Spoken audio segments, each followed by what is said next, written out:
Hi Blissful Biz Builders, this is Natasha, and today I want to show you in a quick tutorial how to build your Facebook group covers.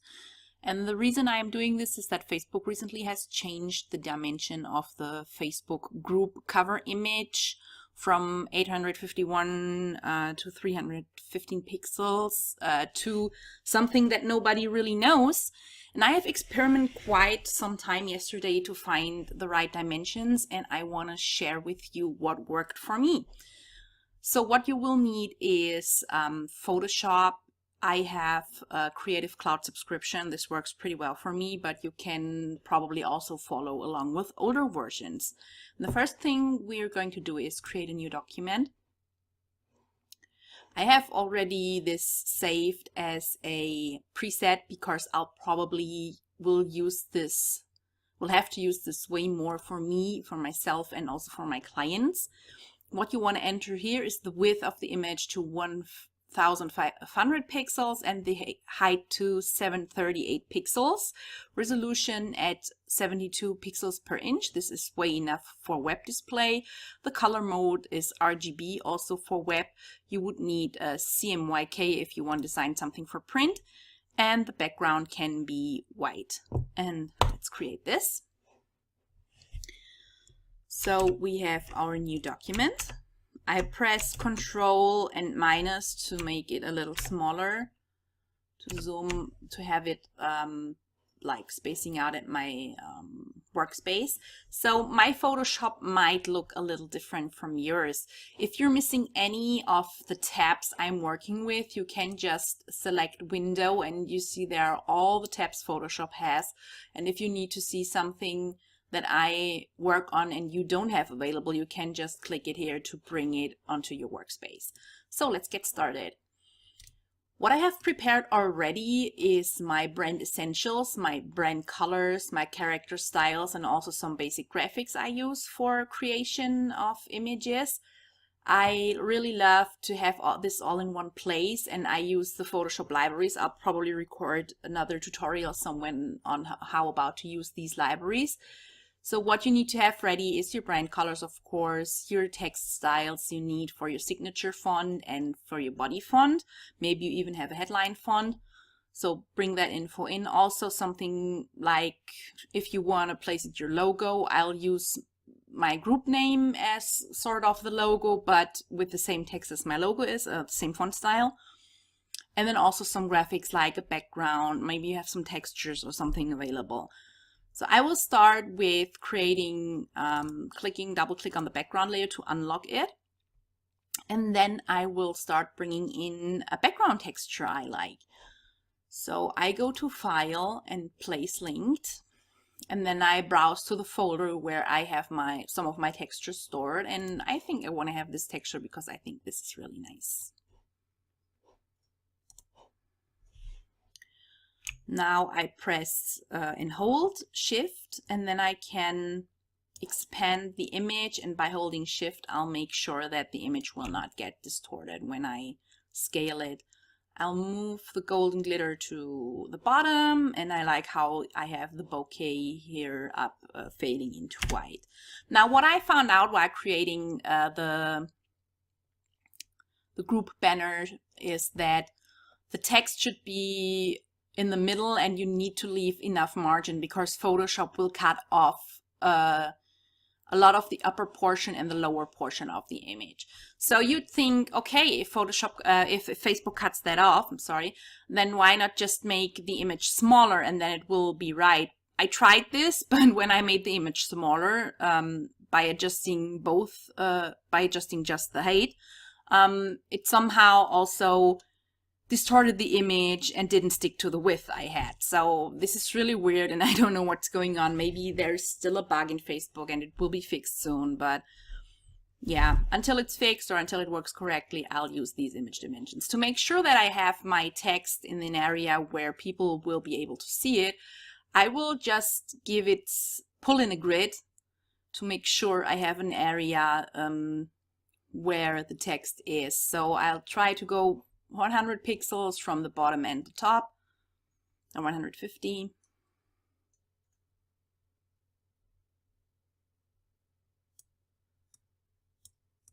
Doesn't have to be super exact, but just so we have an approximate idea. And I'll go in around 300 pixels from the left and from the right side. So if you don't have those rulers here, you can you can get them by clicking on View and Rulers or pressing Control and R. And to get these guides, you just click, hold, and then you can drag them. They're pretty nifty because also stuff can snap to that guide. That's sometimes can be very useful. Okay, now that I have the area where I want to place my text, I'll start with selecting the text, giving it my headline text style, and type my group name. And I have this little Facebook playground where I just, this is just a group that has one member, so sad, that's me. But I just use it to experiment with new stuff and to get that in. And now I want to have, of course, this in another color. And you see, I made a typo. So what I don't like is the placement. I'd rather have it in 2 lines. And then I just experiment a little with the size and the placement. And also with the distance between the lines. Yeah, but on the other hand, maybe we put it in 1 line because it's quite a short name. But then I'll need to make the size smaller, so maybe I'll try just this. Yeah, I think that's nice. Okay, in the next step, you can add in the tagline to your group. Oops, it was. See, I changed the color, so I need to make a new text layer by selecting my text tool, and then I'll just enter my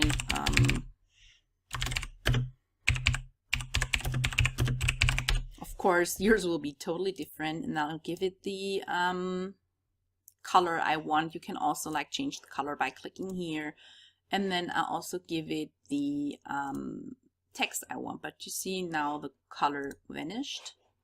And I need to change the size again. Oh, this is pretty small. Let's make it a little larger. But this is too large because this is almost as large as the title, and it's not really as, shouldn't be as, yeah, prominent as the title, so I just make it smaller. Place it here. And then what I also like is to add the URL. If you want to do this or not, it's totally up to you.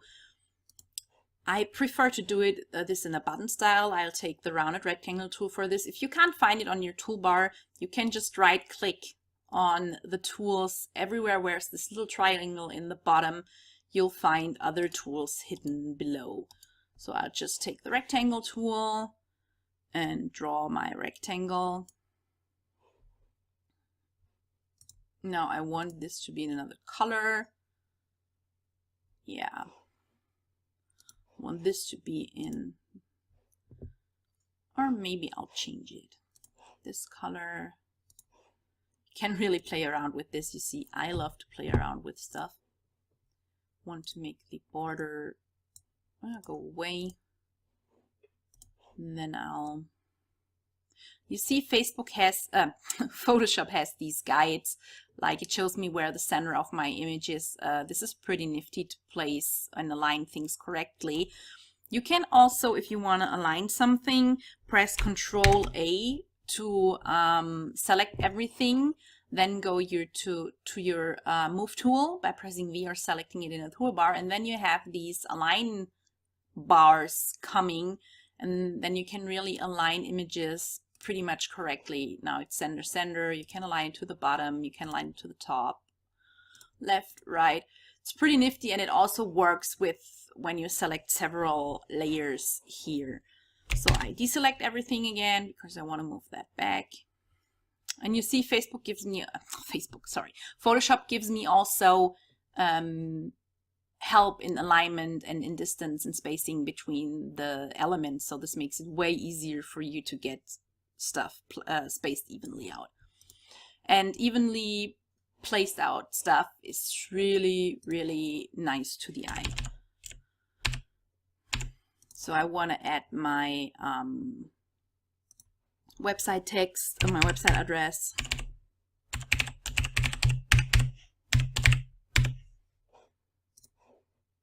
Move it in here. I think that's real nice. I'll give it a little spacing to vary the text a little. Also, I make it a little smaller, just to make it a little more interesting, but still stay within my brand fonts. I think this is nice, but I can maybe move that up. So, and basically that's your new cover. What you can also do now is go in and decorate the border. So, but when you decorate the border, make sure you have something that goes through all to the edge, not place something just like here that might look weird depending on the graphics. I'll just want to take in some of that glitter I have, because everything's better with glitter, and just add one here.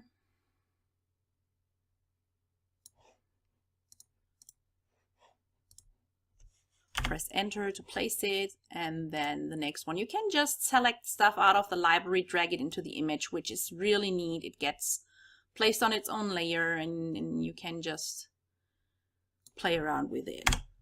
Just enter to place, and yeah, I think that looks pretty nice. Maybe I want to make the glitter a little more.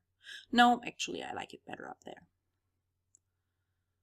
And then we have our glitter, we have our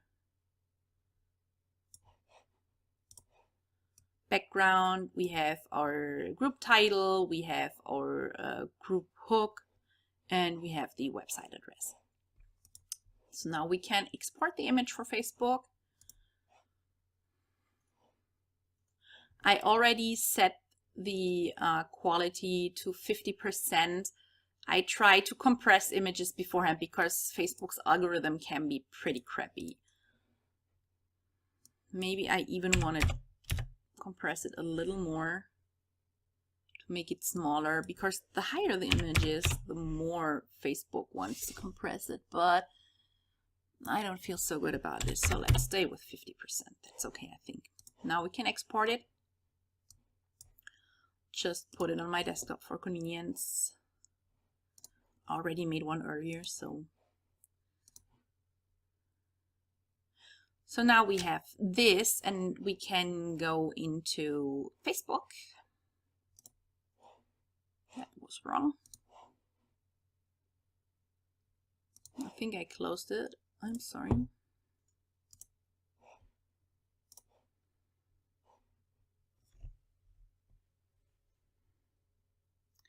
So now we can just go into Facebook.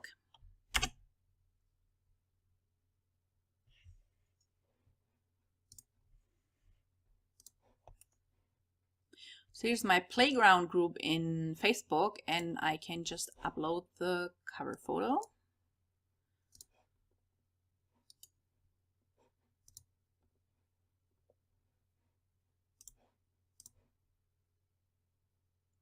And ta-da, there you go. And you have your new Facebook cover. And as you can see, it got cut off on the top and the bottom. But since we took care of placing our text really in the middle, it doesn't look that bad. Actually, I think it turned out pretty nice. All right. You can also see that Facebook did a compression job on the image, and it's not the best one, but still, yeah, I think we can take it for now. That's okay. I hope you learned something new, and I hope you find this tutorial useful, and yeah, see you soon. Bye.